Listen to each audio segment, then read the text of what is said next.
नमस्कार, मैं हूं अशोक वर्मा। आप देख रहे हैं टीवी 20 न्यूज। अपने अपने क्षेत्रों की खबरों को देखने के लिए बने रहिए हमारे साथ। अब नजर करते हैं खबरों की तरफ। आजमगढ़ में अभिभावक महासंघ ने जिलाधिकारी को ज्ञापन सौंपकर निजी विद्यालयों में एनसीईआरटी की किताबों को लागू करने की मांग की है। अभिभावकों का कहना है कि निजी विद्यालय प्रबंधन जो एनसीईआरटी की सस्ती किताबों को अपनाने के बजाय निजी प्रशासकों की महंगी किताबें बेचते हैं, इससे बच्चों के अभिभावकों पर अतिरिक्त वित्तीय बोझ पड़ रहा है।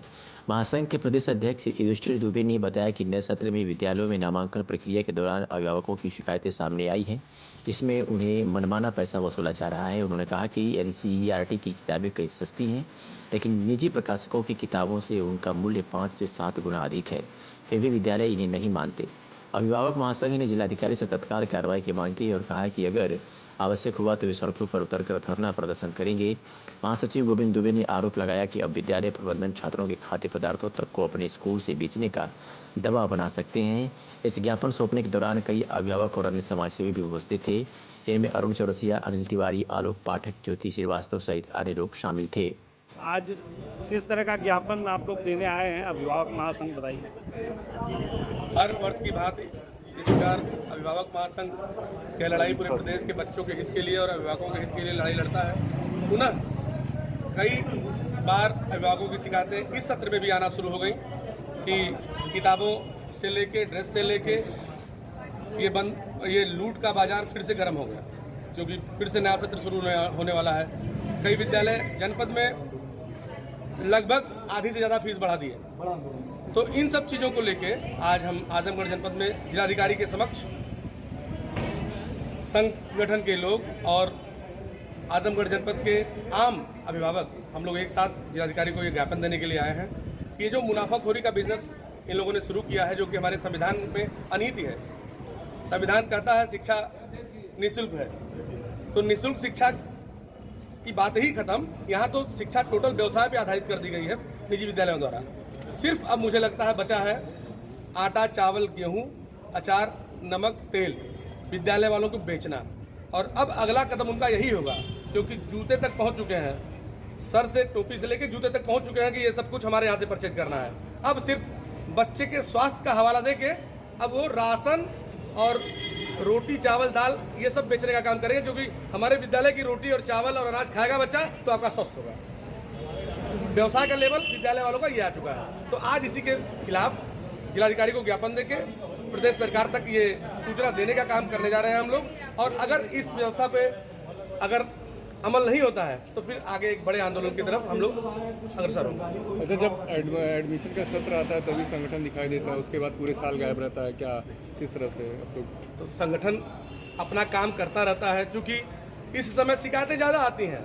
जब अभिभावकों पे एक मोटे बजट का बोझ होता है तो उनको लगता है साल जैसे फीस हमने जमा की, फिर एक साल बीतता है, क्योंकि री एडमिशन हुआ, चाहे री एडमिशन के नाम पे तमाम नए नए नाम डाल दिए जाते हैं। तो उनसे अभिभावक जब पीड़ित होता है फिर एक साल बाद तो हमारा दरवाज़ा खटखटाता है, फिर हम मुखर होकर तब दिखते हैं आपको। अन्यथा हम संगठन के लिए हम लोग बैठ के और वो एक प्रवास के तौर पे काम करते हैं, ये उजागर करने वाली चीज़ नहीं होती। असर दिखाई देता है आप लोगों की आवाज़ उठाने का?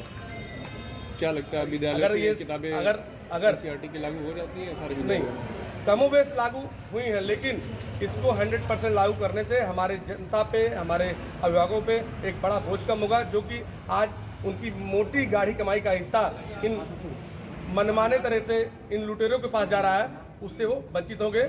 और बच्चों के मानसिक स्तर पे भी इसका प्रभाव पड़ेगा, क्योंकि बच्चे जानते हैं कि हमको बहुत मेहनत से बहुत मोटी रकम देके पढ़ाया जा रहा है, तो उसका भी शिक्षा पे एक बड़ा बुरा इम्पैक्ट पड़ता है।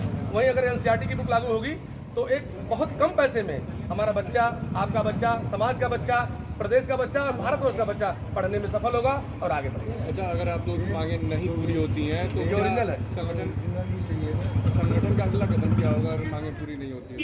हम जैसे हर वर्ष, जैसे आज विगत 12 सालों से हम अपनी लड़ाई लड़ते आ रहे हैं, निश्चित रूप से अगर सरकार, प्रशासन इस बात को चेतेगा तो बहुत ही अच्छा है, और नहीं करता है तो हम अभिभावकों से राय बात लेके अभिभावक को राजी करके एक बड़े आंदोलन की तरफ अग्रसर होंगे।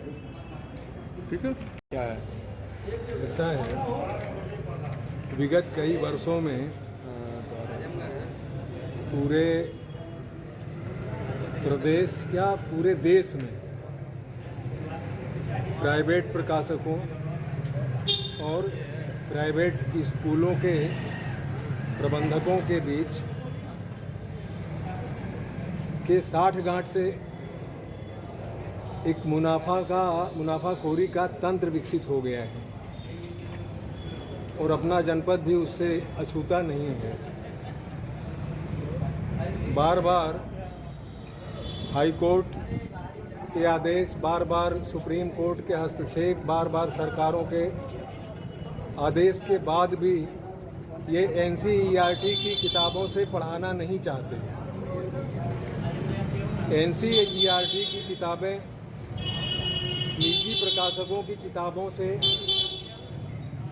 5-7 गुना सस्ती पड़ती हैं और यदि ये NCERT की किताब लागू कर दें तो अभिभावकों को काफ़ी राहत मिलेगी, लेकिन इनके मुनाफे पे बड़ा असर पड़ने वाला है।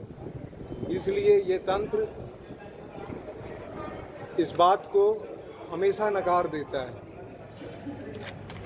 तो हम लोग आज जनपद आजमगढ़ में जिला अध्यक्ष से मिलकर उनसे मांग करेंगे